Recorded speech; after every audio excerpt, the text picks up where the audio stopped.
título de este mensaje es Ore con confianza. Ore con confianza. El creyente puede orar con confianza porque Dios escucha la oración. Y escucha la oración que se hace conforme a su voluntad. Voy a explicarle lo que significa orar conforme a la voluntad de Dios en un momento. Pero la verdad es que muchas veces nuestra vida de oración es marcada más por duda que por fe. Oramos, pero no sabemos si Dios realmente está escuchando, si escuchó. Cuando una respuesta tarda en llegar, entonces pensamos que Dios se ha olvidado. Y hoy quiero volver a animarles a que usted siga orando. Si usted es nuevo, que aprenda a orar. La oración debe ser parte diaria de su vida y usted debe estar orando constantemente, perseverando en la oración. Ahora, específicamente al final, voy a pedir orar juntos. Voy a hacer un mensaje quizás no tan largo, normalmente largo como lo hacemos, pero hay alguna carga que llevo en mi corazón por 2 días. Quiero que me ayuden a orar por este edificio que está de aquel lado. La mañana mencioné algo así, pero hoy voy a hablar acerca de la oración y vamos a pedirle a Dios que nos dé este edificio aquí. Ahora, ¿qué es más difícil, piensa usted? ¿La provisión para poder alquilarlo, rentarlo o que se disponga? Algunos dirían, no, es que el recurso es lo más difícil. Dios ya contestó eso, ya tenemos el recurso. Lo que hace falta es que se desaloje el lugar. La mañana le dije que orar por ellos, ahí están unos varones. Vamos a orar que Dios los bendiga para que consigan un mejor lugar. ¿Qué les parece? ¿Sí? Una oración positiva mejor. Pero quiero que usted comprenda esto. Hay cosas que usted necesita en su vida. ¿Necesita oración usted? ¿Tiene duda? Hay veces cuando ora que hay incertidumbre. ¿Le está contestando Dios sus oraciones? O sea, ¿debe Dios contestar? Dios nunca quiso que sus hijos vivieran con esa incertidumbre. Dios nunca tuvo la intención de que la oración fuera como un botón de emergencia tampoco. La oración es una invitación diaria para caminar en comunión con Él. Y cuando comprendemos que Dios nos escucha, dejamos de correr a Dios solamente cuando tenemos problemas y comenzamos después a buscarlo para disfrutar su comunión. Y allí es donde Dios empieza a obrar, allí es donde Dios empieza a contestar. Cuando ya conoce bien nuestro corazón. La primera carta de Juan fue escrita para dar seguridad al creyente. Y aquí vamos a ver en esos versículos un privilegio que Dios nos da, es la confianza de acercarnos a Él en oración. El mismo Dios que nos da vida eterna y nos asegura, ahora nos quiere dar confianza para que oremos con confianza. Ore con confianza. Vamos a ver entonces algunas verdades, 3 verdades que fortalecen nuestra vida de oración. Note, la primera verdad es muy importante. Tenemos que tener una vida de oración. Juan comienza diciendo esto, 1 de Juan 5:14, y esta es la confianza que tenemos en Él, que si pedimos alguna cosa conforme a su voluntad, Él nos oye. Y sabemos que Él nos oye en cualquiera cosa que pidamos. Sabemos que tenemos las peticiones que le hayamos hecho. Observe que Juan aquí asume o da por sentado que el creyente ora. No dice si alguna vez llegan a orar. Tampoco dice si sienten deseos de orar. Simplemente dice si pedimos. La confianza que Juan describe pertenece al creyente que vive acercándose a Dios en oración. Mire, la oración es quizás lo más difícil en la vida cristiana. ¿Pueden estar de acuerdo algunos conmigo? O sea, algunos podemos leer la Biblia todo el año, podemos venir a la iglesia fielmente, tenemos convicciones, hacemos muchas cosas, pero quizás la oración es lo que a veces más, en el área donde más fallamos, donde es más difícil en ser constante y ser consistente. Porque mañana nos levantamos, estamos cansados, vamos corriendo al trabajo y no oramos como debíamos. Y así pasa nuestra rutina de oración, a veces es inconstante.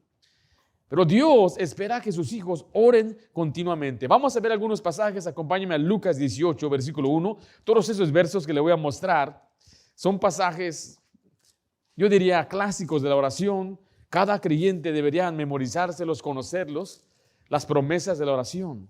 Dios espera que sus hijos oren continuamente, todos los días, siempre. En Lucas 18:1 dice así la Biblia, también le refirió Jesús una parábola sobre la necesidad de orar. ¿Cuándo? siempre, y no ¿qué? Desmayar. Eso significa no darse por vencido. Jesús enseñó que la oración, recuerda aquí, no es una opción, es una ¿qué? Es una necesidad, una necesidad. Usted necesita orar, usted necesita un tiempo de oración, usted necesita arrodillarse, usted necesita implorar a Dios, rogarle a Dios, usted lo necesita, no es opción, no es si quiere, lo necesita. Así como usted necesita respirar, necesita agua, necesita alimento diario, usted necesita orar.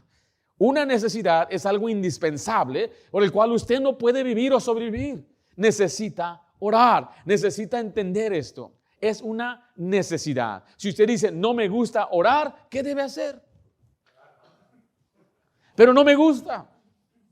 Tengo que forzarme, tengo que arrodillarme y Dios ya sabe que no le gusta orar. Y dígale, Dios, no me gusta orar. Dios ya lo sabe, pero dígale, Dios, yo quiero orar. Yo quiero entender que la oración no es opcional, no solamente un botón de emergencia, es una necesidad. Debemos orar siempre, siempre, siempre, no desmayar. Porque hay ocasiones cuando usted piensa o siente que Dios no contesta y lo que queremos hacer es abandonar la oración. ¿Le ha tocado a usted orar por algo, por semanas y meses sin recibir una respuesta? ¿Qué debe hacer? Perseverar en la oración, no desmaye, continúe, siga adelante, siga orando. Por eso Pablo enseñó esta misma verdad en 1 Tesalonicenses 5:17. Usted se lo sabe, ¿no? Orad sin cesar, son 3 palabras. Diga, orad sin cesar. Ya se memorizó un verso. Imagínense, ya se sabe un versículo y es un versículo poderoso. No significa repetir palabras todo el día, significa que la oración se convierte en un hábito permanente en nuestras vidas. También David nos mostró esa constancia en Salmo 55:17, donde dice, tarde y mañana y a mediodía oraré y clamaré, y Él oirá mi voz. O sea que David no oraba solamente cuando tenía problemas, había establecido tiempos constantes de buscar a Dios. Pero muchos creyentes a veces desean respuestas extraordinarias de Dios, pero tienen una vida de oración muy limitada. ¿Cómo espera que Dios obre, por ejemplo, en un hijo indiferente que no quiere buscar a Dios si no ora por él? Es una petición extraordinaria eso, ¿no? Que Dios cambie.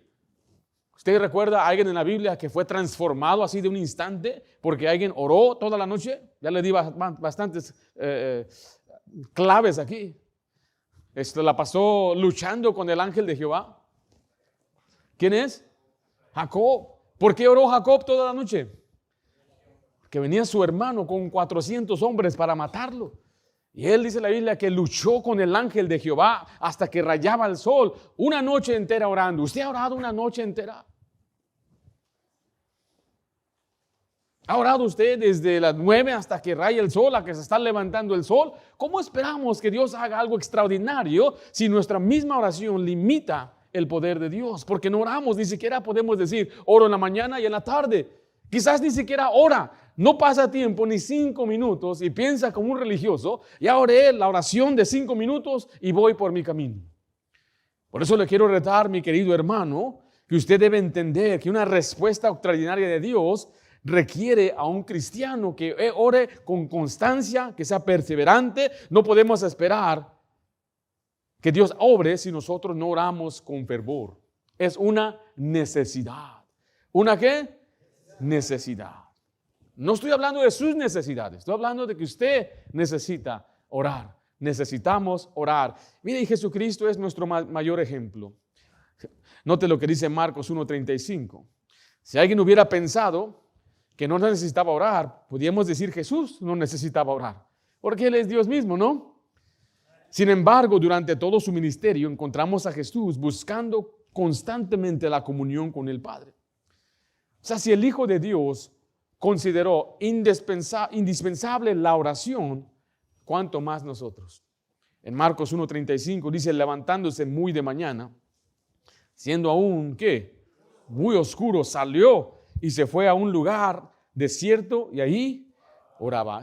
Te da un modelo de oración aquí. Oraba Jesús todos los días. Es número 1. Número 2, puede ver que él tenía un horario. ¿Cuándo oraba? Muy de mañana. Cuando era aún oscuro. ¿Qué horas? ¿Qué horas serán esas? Hoy serían a las 4, ¿verdad? Casi 5. Pero dice ahí, salió a un lugar desierto, un lugar donde no había quien le molestara, un lugar donde no había distracciones. Y ahí oraba. Si usted conoce la vida de Jesús, ¿dónde es donde Él oraba? Tenía un lugar especial. ¿Dónde era? ¿Cuál monte? Monte de los Olivos. Era su lugar de oración. Y usted necesita un lugar de oración. Pero Jesús oraba a pesar de las multitudes, a pesar del cansancio, a pesar de las muchas responsabilidades de su ministerio. Jesús hizo de la oración una prioridad. La oración nunca fue una interrupción por su ministerio. La oración fue parte de su ministerio. Más adelante, cuando enfrenta la cruz, nuevamente vemos a Jesús haciendo vemos este hábito en Jesús. Se lo voy a leer en Lucas 22, 39 al 41. Y saliendo se fue como solía. Como solía significa como lo hacía.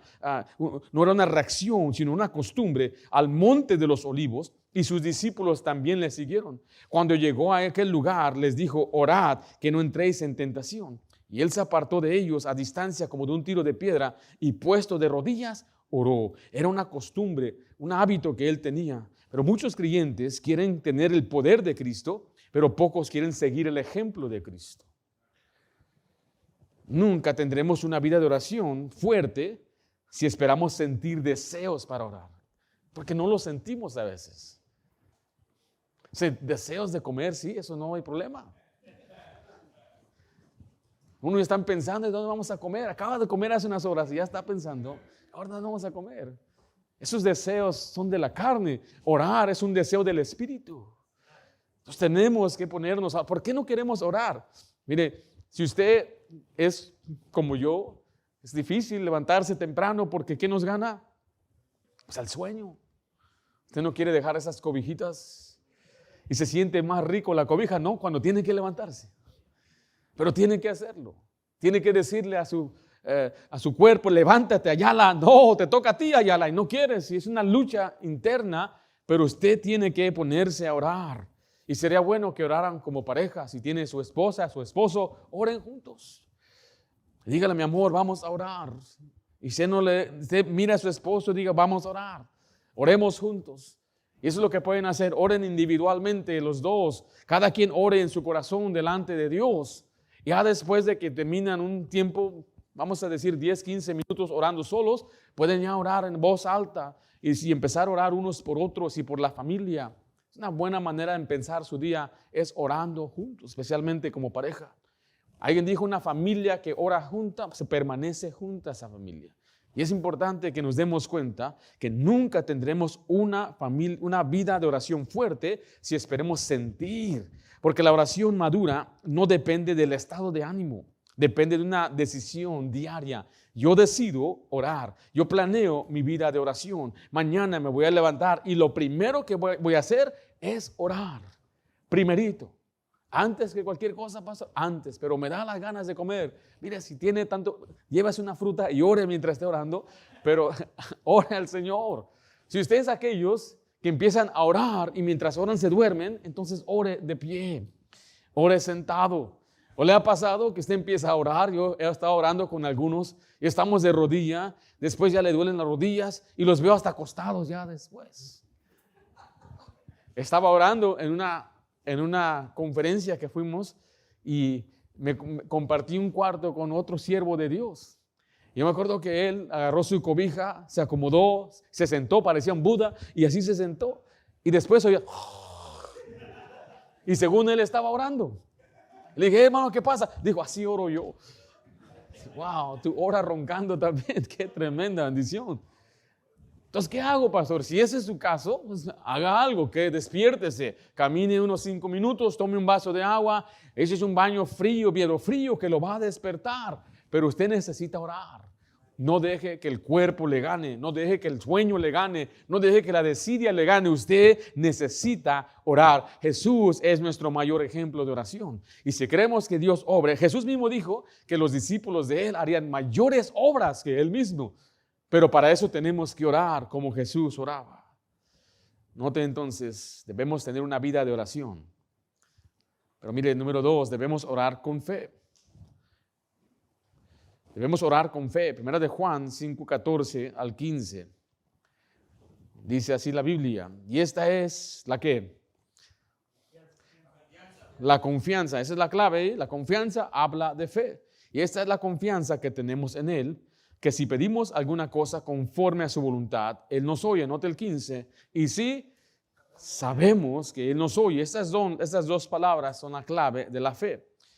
Esta es la confianza. Sabemos. ¿Por qué lo sabemos? Porque creemos en su palabra.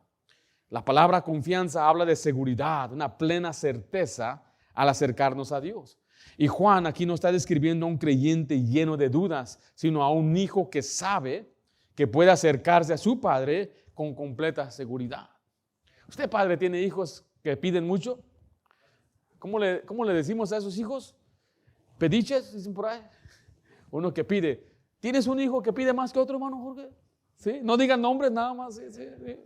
¿Usted, hermano, tenía un hijo? ¿Sí? Brother Ralph. Una que pide más. Que tiene una, ya la dio. Hermano, usted tenía quizás uno de sus 3 hijos que era el que le pedía más. Tenía más fe, ¿verdad? Yo tengo una que está sentadita acá. Tiene mucha fe. Le digo, ¿sabes qué? No te voy a agarrar, no te voy a comprar lo que me estás pidiendo, pero como que esa semilla se queda en mi corazón. Y estoy yo pensando, ¿por qué no se la compro? Pobrecita.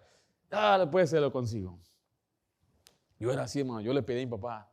Era el más pediche de todos. Siempre que íbamos a la tienda, yo estaba atrás de él.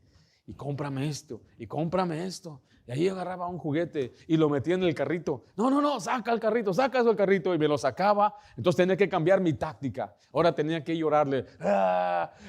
Y le seguía por todas partes y no funcionaba. Ahora tenía que cambiar mi táctica. Empezaba a razonar. Mira, si me compras me voy a portar bien. Te lo prometo. Sacaré buenas calificaciones. No funcionaba tampoco eso. Entonces cambiaba mi táctica hasta que lo enfadaba. Ya, ponlo pues ahí. Y luego yo, alegre, me subía en el carrito, alegre. Porque la Biblia enseña eso.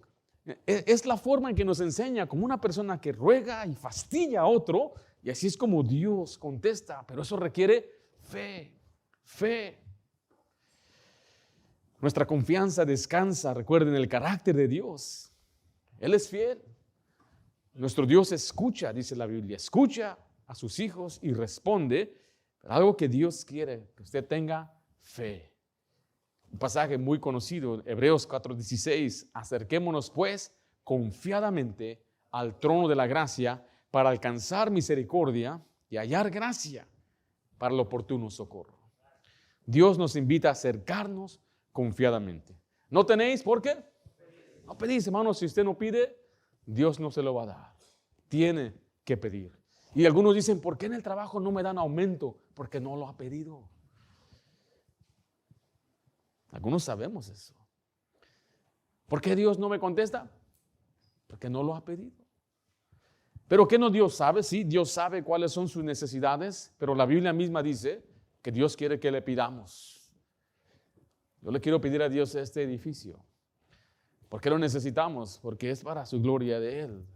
La verdad es que en nuestra iglesia aquí tenemos un cierto crecimiento que está limitado porque yo soy el único maestro. Estoy orando que Dios nos dé más maestros para dividir nuestras clases, tener grupo de jóvenes, de niños. Estoy orando para que Dios dé obreros para su mies. Hombres que sientan la carga de enseñar, de reproducir, de discipular a otros. Pero para eso también estamos preparándonos para distribuir los salones y las clases. ¿De dónde van a salir, pastor? ¿Van a contratar de afuera? No, de aquí van a salir. Usted va a ser un maestro, pero yo no. Sí, ¿cómo no? Cuando le pregunto de fútbol, mira, bien que me contesta y me educa y me enseña. Y usted sabe mucho, pero cuando se trata de Dios, ay, no sé nada. Si sabe, hermano, no se haga. Yo tengo fe, hermano, que Dios va a orar en usted. Nuestra fe debe descansar en el poder de Dios. Note lo que dice Lucas 17, versículo 6.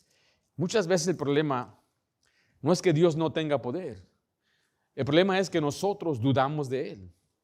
Pensamos que nuestro problema es demasiado grande, que nuestra situación ya no tiene solución. Pero la fe no mira el tamaño del problema, lo que la fe mira es el tamaño de Dios.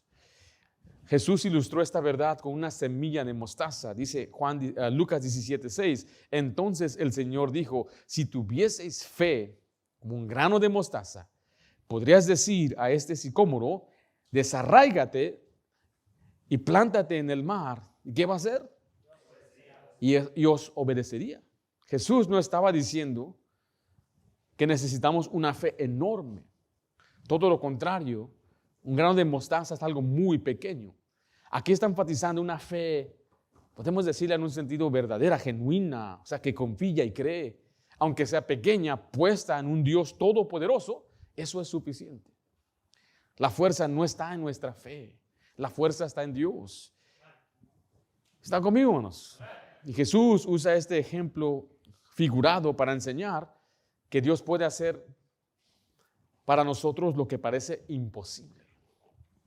¿Lo que parece qué? Imposible. Muchas veces dejamos de orar porque creemos que ya no vale la pena. Pensamos, Dios no puede cambiar esta situación, Dios no va a responder. En unas semanas, en agosto, voy a enseñar un poco acerca de matrimonio para algunos solteros que veo por aquí. Pero ten fe, hijo. Ten fe. ¿Cuál fe? Dicen. Sí, cree, confía en Dios, pídele a Dios. Mire, yo pasé por lo menos 2 años y medio orando, Dios, dame una buena esposa. 2 años y medio. Yo nunca imaginaría que me iba a casar con Esther. Si usted sabe quién era Esther, Esther era la muchacha ejemplar, la que el pastor quería que fuera su nuera. La que enseñaba en lugar de la esposa del pastor. Si usted conoce a nuestro pastor, él habla de ella por donde quiera. Yo nunca me imaginé que ella se iba a dignar a ver a un pecador como yo. Me hablo en el sentido espiritual, una buena mujer. Y yo oré, pero no oré por ella, yo oré que Dios me ayudara a mí a crecer. Dame fe, yo quiero ser. Y un día dame una esposa sin fijarme en quién, sino simplemente enfocarme en Dios. Ten fe, mi hermano. Ten fe. Algunos necesitan fe para restaurar. Siempre hago esta broma, ¿no? Algunos orando por una esposa y otros orando para ser viudos. Mi querido hermano, ora mejor que Dios bendiga tu matrimonio, que bendiga a tu familia, que cambie a tu esposo, que cambie a tu esposa. Y dile, Señor, obra en su corazón para que sea como Cristo, pero también ore por usted para que yo sea un buen esposo, yo ame a mi esposa, viva para ella y sea uno que la habla o la trata a ella como tú quieres, pero requiere fe. Ore, ore, ore, pídale al Señor. Padre, usted tiene hijos, ore por su futuro de ellos. No tenga miedo, no tenga temor. El Señor está con nosotros. El Señor nos bendice, pero ore que Dios proteja, ore que Dios bendiga.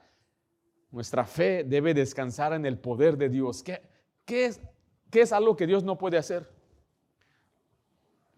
Nada imposible para Dios. ¿Cuál es su situación imposible? No hay, no existe. Por eso nuestra fe descansa en las promesas de Dios. Note lo que dice, por favor, 2 Corintios 1:20. La fe que se basa en la Biblia no nace de nuestros sentimientos, nace de la palabra de Dios. No creemos porque sentimos. No diga esto, es que yo lo siento. No piense de esa forma. Nunca se guíe por sus sentimientos. Guíese por lo que dice la palabra de Dios. Ahí le habla de que la fe viene por el oír y el oír de la palabra de Dios. ¿Necesita fe? ¿Cómo puedo aumentar mi fe? Leyendo la palabra. Pero, ¿cuánta palabra? La palabra de Cristo more en abundancia, que sobreabunde. No hay tal cosa como demasiada Biblia. Escuché una vez, estaba hablando con un pastor, hay algunos que tienen diferente perspectiva. Yo enseñé una vez a un grupo de pastores que ellos deberían leer la Biblia. Y les di un ejemplo, mínimo unos 15, 25. Y uno más grande que yo, uno mayor. Yo antes pensaba así. Yo ya no. Como que eso es algo bueno. No, yo no me mortifico con leer la Biblia. Ya la conozco, unos 2, 3 capítulos diarios, ya con eso la armo. Así le dijo, pero eso contradice todas las escrituras. ¿Quiere más fe? ¿Qué necesita? ¿Menos Biblia o más Biblia? Para ser santo, ¿qué necesita? ¿Más Biblia o menos Biblia? Más. Hay una señora le dijo, es que es demasiada Biblia. no hay tal cosa. Otro pastor dijo, las muchas letras te hacen loco, Pastor Ringo. Pero ¿sabe por qué dicen eso? Porque les hace falta tener la convicción. Eso lo dijo un rey pagano a un siervo de Dios. Se lo dijo en la Biblia a Pablo, que las muchas letras lo hacían loco. Porque él hablaba de la Biblia. ¿La Biblia nos hace locos? ¿Sí o no? No están muy seguros. Dicen, no, es que si la leo voy a hacerme un fanático como el pastor Ayala, ahí todo loco. Sería bueno que fuera un fanático. Porque esos del mundial, esos no son fanáticos, ¿ya? Gastando sus $3,000 para ver un partido de fútbol. No, eso no es fanatismo. Imagínense, tener que pagar un vuelo, rentar o conseguir un hotel, pagar los boletos, luego te cobran como $20 la pura soda y ver tu equipo perder. Sí, es lo peor de todo, ¿no? Y eso no es fanatismo, es una oportunidad, ya que el mundial está aquí. Mi hermano, leer la Biblia no te hace fanático, te hace como Cristo. Cuando usted conoce la Biblia, descansa en las promesas, su fe se aumenta.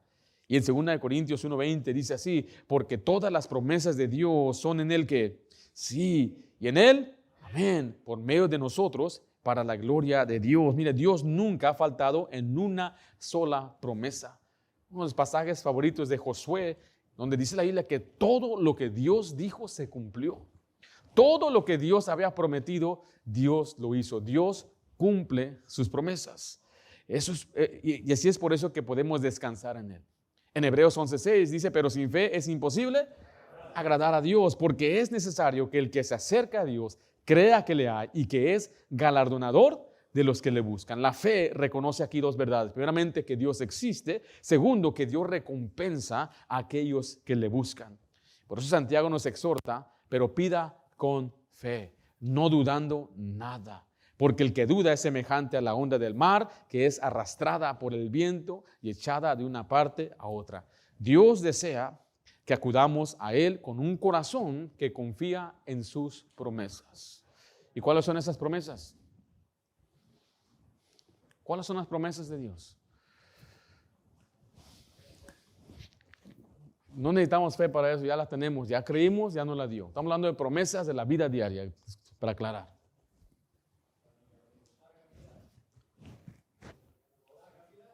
No lo oigo. Larga vida. ¿Quiere vivir larga vida o no? ¿O ya se quiere ir? Hay unos solteros que ya se quieren ir, hijo, no has llegado ni a 30, ya, no, tranquilo. La vida es maravillosa, pero que Dios nos dé salud. Amén. ¿Qué tal? Como mencionamos, salud. ¿Para qué queremos la salud? Esto debe ser para servir a Dios. Porque si no tenemos salud, nuestro cuerpo es el vehículo por el cual servimos a Dios. Y sin un cuerpo saludable podemos servir a Dios. Entonces vamos a pedirle que Dios nos dé fortaleza, nos dé sanidad. ¿Qué otras promesas hay? Amén. Nuestra presencia es una de las promesas que Él nos ha dado. Pero es condicional también. Nosotros tenemos que caminar con Él. Amén. Tener el sustento, lo que usted necesita en su vida, un techo, ropa, sustento y abrigo, y estemos contentos con esto. Es una promesa que Dios nos ha dado. ¿Sí o no? ¿Usted cree en esa promesa? Déjale, voy a poner una dura a alguno de ustedes. ¿No se van a ofender con esto? ¿Dios le puede dar sabiduría así como para que aprenda bien inglés? Did you get offended? ¿Se ofendieron? Ok. Porque algunos, yo no sé nada. Ok, pídele a Dios.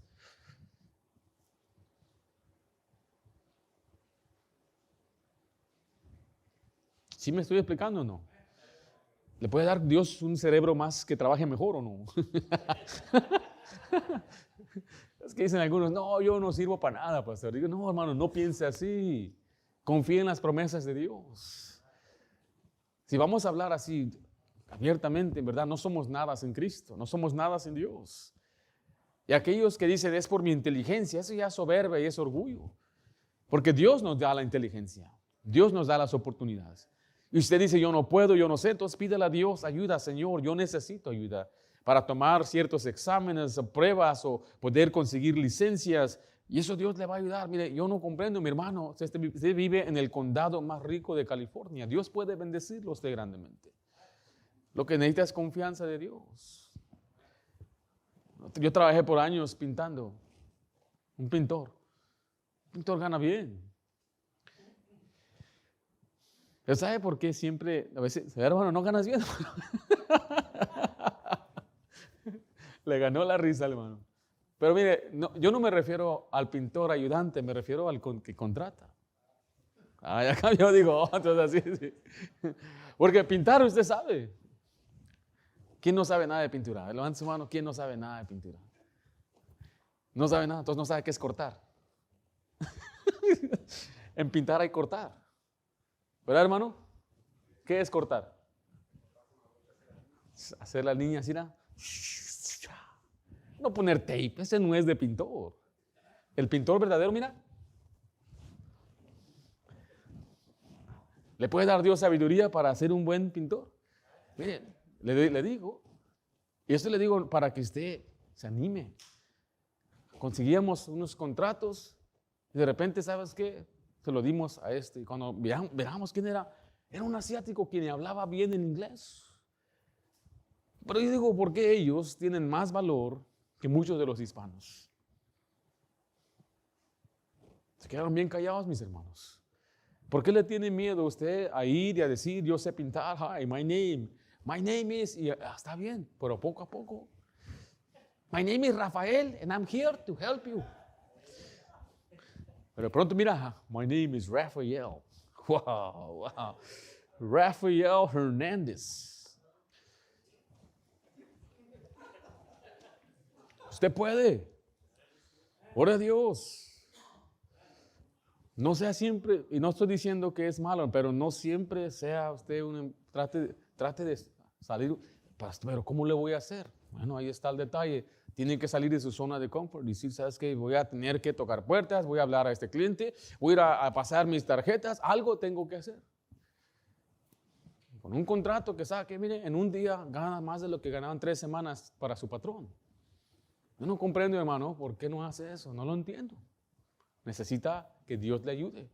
Ore, Señor, yo necesito avanzar. Usted tiene todo el conocimiento. ¿Usted sabe a lo que me refiero, no? Usted mira todo el trabajo que usted hizo y usted piensa, wow, mi patrón es bien rico. Y usted hizo el dale. Usted hizo todo. Usted lo está haciendo rico a él cuando usted vive en este país tan próspero. Voy a hablar más de esto porque es tiempo, hermano. Ya es tiempo que usted haga algo para avanzar en su vida y avanzar el reino de Dios. No se olvide de Dios, hermano. Pida con fe. ¿Están conmigo, hermanos? ¿Le escaló o qué? Dicen algunas damas, por ejemplo, algunas esposas, ¿y yo qué puedo hacer? Usted sigue orando por su esposo. Usted no tiene un oficio, no tiene trabajo, me refiero a trabajo afuera de su casa. Entonces, usted puede hacer más por él orando por él. Ore por él, ore que Dios le prospere, ore que Dios le bendiga. Mire, y Dios puede hacer grandes maravillas. Amén. Note número 3 y último, debemos orar conforme a la voluntad de Dios. Ahora Juan nos da la razón por la que podemos orar con confianza. No es porque Dios concede todo lo que pedimos, es porque ni tampoco porque tengamos suficiente fe, y no es porque seamos buenos cristianos. La confianza descansa en una condición que Juan menciona claramente aquí en 1 de Juan 5:14, y esta es la confianza que tenemos en Él, que si pedimos alguna cosa conforme a su voluntad, ¿qué dice ahí? Él nos oye. Estas palabras son muy importantes. Juan aquí nos está diciendo que Dios escucha cualquier petición simplemente porque sale de la boca de un creyente. Dice que Dios escucha cuando nuestras peticiones están alineadas a la voluntad de Él. Esto no limita el poder de la oración, al contrario, le da dirección. Este pasaje, yo he escuchado a mucha gente decir eso, bueno, dicen Dios, si es tu voluntad. En otras palabras, Dios si quiere, si no quiere, está bien. Pero eso no es lo que dice este pasaje. Este pasaje está diciendo que vamos a pedir conforme a lo que a Dios le agrada. Yo no puedo pedirle algo a Dios que le desagrada a Dios. Yo no puedo pedirle algo a Dios que me va a perjudicar. Mis hijas pueden pedirme en la mañana, en vez de algún desayuno saludable, me dicen, ¿podemos comer una pizza? La respuesta es que no, porque cualquier padre que ama a sus hijos dice, no, tienes que aprender a comer saludable. ¿Sí me explico? Espero que no haga quien de pizza, ni modo si lo da. El otro día me levanté y Hannah estaba comiendo una pizza en la mañana. Lo agarró del congelador y sobró el otro día. Y ese era su desayuno. No, hija, eso no va a ser tu desayuno. Porque muchos pensamos que así es, que Dios concede cualquier petición. Oh, Señor, necesito este carro de $300,000 y yo necesito para que me vean que voy manejando por la calle como el mero mero. No. Usted está pidiendo para sus propios, ¿qué? Deleites propios que son en contra de la voluntad de Dios. Usted no puede pedir algo que no le agrada a Dios. Nosotros estamos pidiendo este lugar porque le agrada a Dios y lo tenemos. Lo vamos a usar para su gloria y para su voluntad. Este lugar es una respuesta a la oración. Pero tampoco le voy a pedir a Dios algo que nos puede perjudicar como iglesia. Tiene que ser algo que vaya conforme a la voluntad de Dios.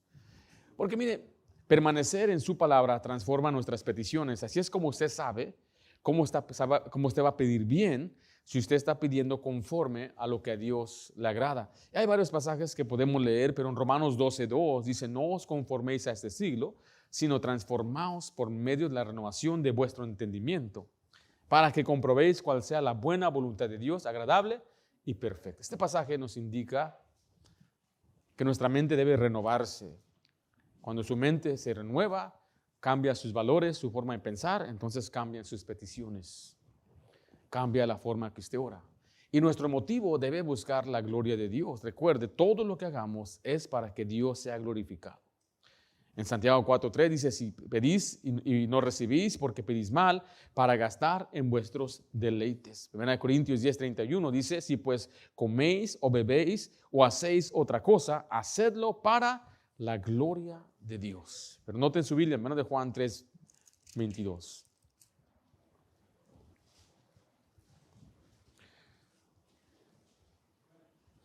Dice, y cualquiera cosa que pidiéremos, la recibiremos de Él, porque guardamos sus mandamientos y hacemos las cosas que son agradables delante de Él. Juan no está diciendo que ganamos favor de Dios por obedecer, sino que está enseñando que un creyente que camina en obediencia, naturalmente va a pedir cosas que agradan a Dios. La obediencia y la oración siempre caminan juntos. Entonces, antes de pedir una petición al Señor, puede ser útil hacerse algunas preguntas. ¿Eso que está pidiendo glorifica o va a glorificar a Dios? ¿Esto me va a acercar más a Cristo? ¿Esto ayudará a cumplir el propósito de Dios? Si Dios responde a esta oración, ¿le daré toda la gloria a Él? Vamos a dar un ejemplo de un trabajo. Hay una oportunidad de una compañía que se está abriendo y están contratando. Y en esta compañía, venden cosas cuestionables. ¿Eso va a glorificar a Dios? Algunos me han dicho, pastor, es malo que yo trabaje donde sirven alcohol. Si es un restaurante, quizás tenga sabiduría, discernimiento, pero una barra, glorificaría a Dios que usted esté ahí sirviendo los brindis a otros ahí, en ese ambiente. ¿Sí o no? ¿No? ¿Por qué no contesta, hermanos? ¿Ese trabajo le va a acercar más a Cristo o lo va a alejar? No, vamos a ver otro trabajo. Una vez yo apliqué para un hotel, trabajar en un hotel como uno que recibe a la gente. Y para mí eso fue un buen trabajo cuando era un estudiante de colegio bíblico, porque tenía las horas para estudiar, leer la Biblia. Pero ya después me ofrecieron un trabajo en un turno donde no podía venir a la iglesia. Y estoy orando por un trabajo. Entonces la pregunta es, ¿me va a acercar más a Dios este trabajo o me va a alejar? Pues ya, Dios ya está contestando mi oración. Me va a ayudar a cumplir el propósito de Dios. Cuando nuestras motivaciones son correctas, aprendemos a descansar en la respuesta de Dios, cualquiera que sea.